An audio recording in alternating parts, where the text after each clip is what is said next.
남태평양 국가 목재 90% 이상 중국행 솔로몬 제도, 현 추세면 15년 내 자연림 소멸 전문가들 중 책임없이 왕성한 식용만 남태평양에 위치한 솔로몬 제도 말라이타 섬나우루아 마을은 지난 2012년까지만 해도 아름드리 나무들로 둘러싸인 곳이었다. 하지만 지금은 진흙밭에 통나무만 쌓인 황량한 모습이다. 이곳에서 나고 자란 후카카이아시는 마을의 집들도 사라져 마치 죽음과 파멸로 뒤덮인 것 같다며 개탄했다. 솔로몬 제도는 무분별한 벌목으로 2000년 이후 전체 자연림의 7%를 잃었다. 중국으로 대규모 목재 수출이 이루어지면서다. 지금 같은 추세로 벌목이 이루어진다면 2036년에는 자연림 전체가 사라질 것이란 경고가 나온다. 비정부 기구 글로벌 위트니스가 2017년 파푸아뉴기니의 벌목 현장을 찍은 장면. 글로벌 위트니스 31일 영국 일간 가디언은 태평양 약탈이라는 제목의 특집 기사를 통해 중국이 남태평양의 섬나라 파푸아뉴기니, 솔로몬 제도, 통가, 바누아투 등의 자원을 빨아들이면서 심각한 환경 파괴가 이루어지고 있다고 전했다. 이에 따르면 현재 남태평양 국가들이 수출하는 목재의 90% 이상이 중국으로 향하고 있다. 파푸아뉴기니의 경우 2019년 기준 목재 수출액이 6억 9천만 달러가 넘는다. 가디언은 에펠탑 같은 구조물을 300개 이상 지을 수 있는 분량이라고 설명했다. 중국이 이처럼 남태평양의 자원을 싹쓸이하는 건 우선 지리적으로 가깝기 때문이다.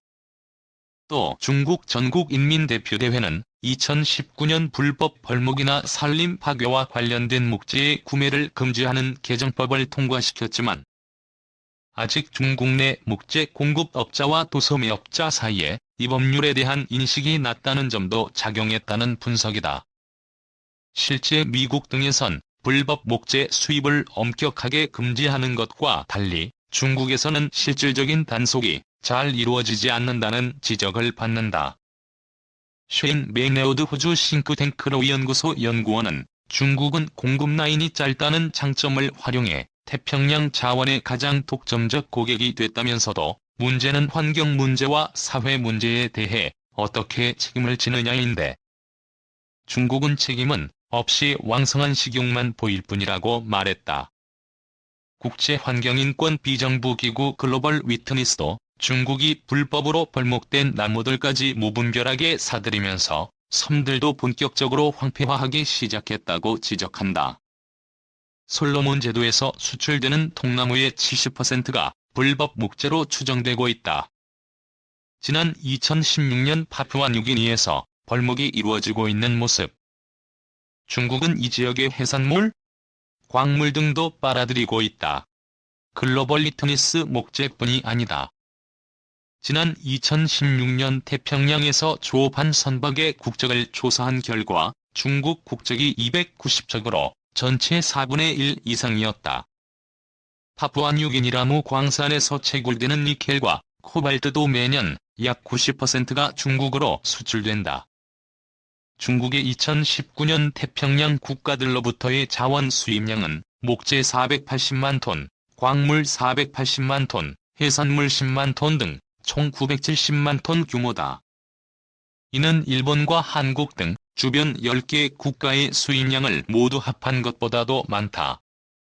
이에 대해 빌 로렌스 제임스 콕 대학 생태학 교수는 중국이 이 지역의 지속 가능한 개발을 어렵게 만들고 있다고 비판했다. 글로벌 위트니스 문제는 당장 불법 벌목 등이 사라지기 어렵다는 것이다.